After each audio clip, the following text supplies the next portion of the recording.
Hello everyone. In our today's class, we are going to discuss the introduction and overview of the chapter motion. First topic we are going to study, that is states. We have two types of states in physics, rest and motion.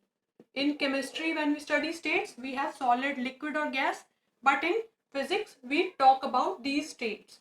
Rest means when the body is in stationary condition.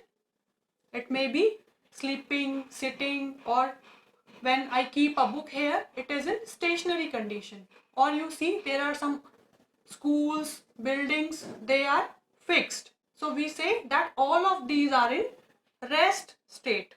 What is motion? Motion means when there is any position change.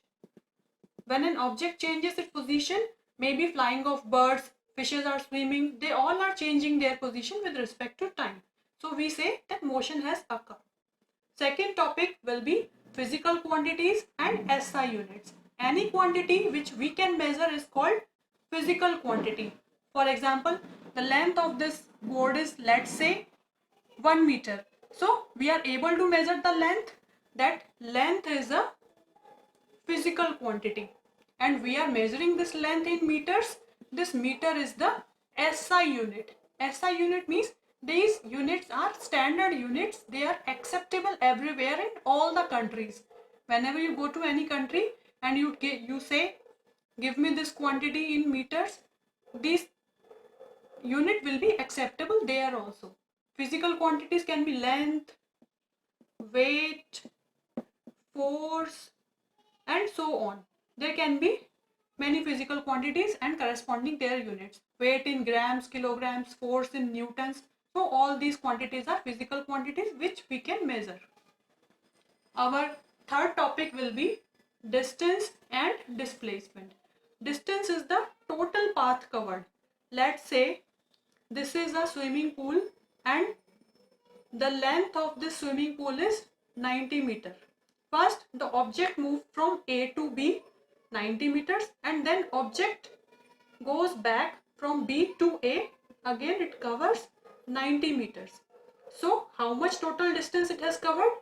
90 from A to B and 90 from B to A. 90 plus 90, the total distance covered is 180 meters. But when I say displacement here will be 0. Why it is 0? Because 90 meter of going and 90 meter of coming back, the initial and final position is same. Displacement is the gap between the initial and final position. Initial position was this A, and when the object has returned back to A, the initial and final position becomes same and the gap between these positions is 0. So I will say that displacement is 0.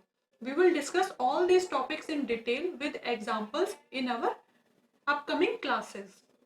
Here we are just discussing the introduction part. What is there in these topics? What we have to study? Where we will find numericals? Here in this topic we will find numericals also. Next topic is uniform and non-uniform motion. Uniform means when the object covers equal distance in equal intervals of time. For example, object covers 5 meter in 1 second. Then after that again object covers 5 meter in 1 second.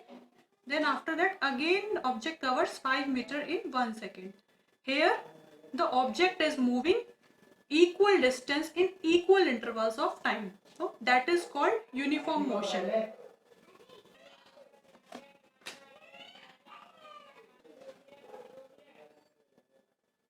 What is non-uniform motion? When object covers unequal distance in equal intervals of time. Let's say first it covers 6 meter in 1 second, then it moves 10 meter in next 1 second, then it moves 20 meters in next 1 second, and so on. So that is unequal distance is being covered in equal intervals of time. That will be a non-uniform motion. In practical life, you can take examples. A car coming to a halt, that means car is getting stopped.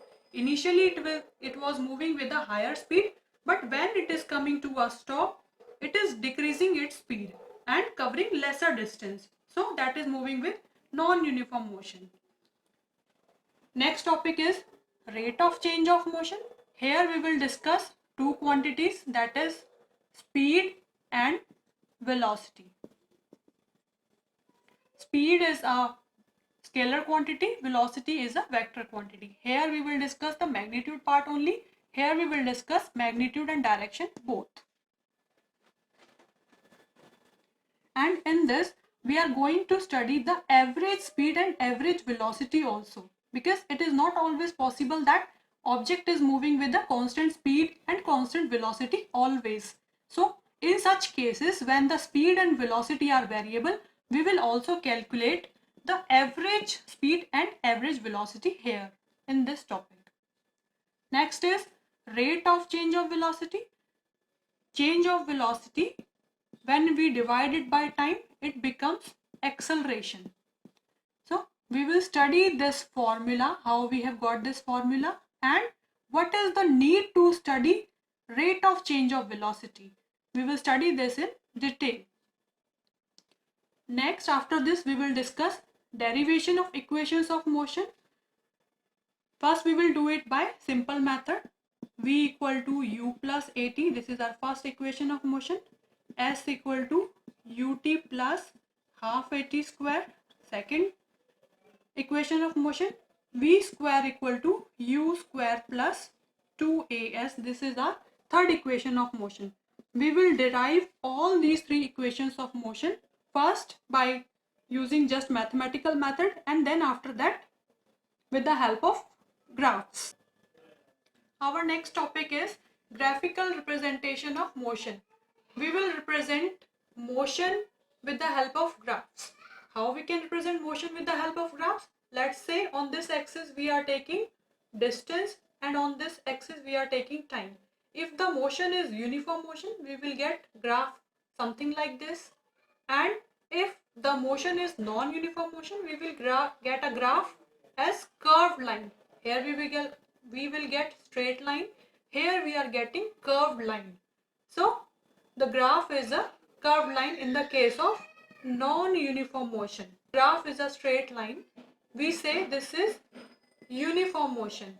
How we are getting this graph? We will discuss this in detail. If this motion is non-uniform motion, we will get a curved line.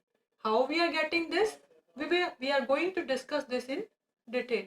On this axis we will take distance. On this axis, x-axis, we are taking time.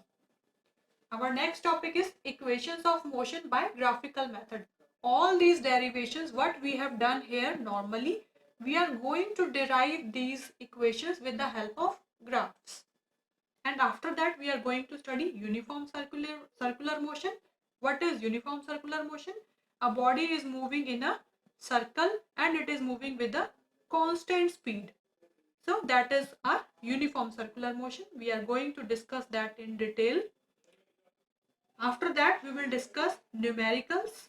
We are going to discuss all the solved and unsolved numericals of NCERT. So dear students, we are going to discuss all these topics in detail. Keep watching all the classes for better concepts and knowledge. We are going to practice numericals also. Thank you.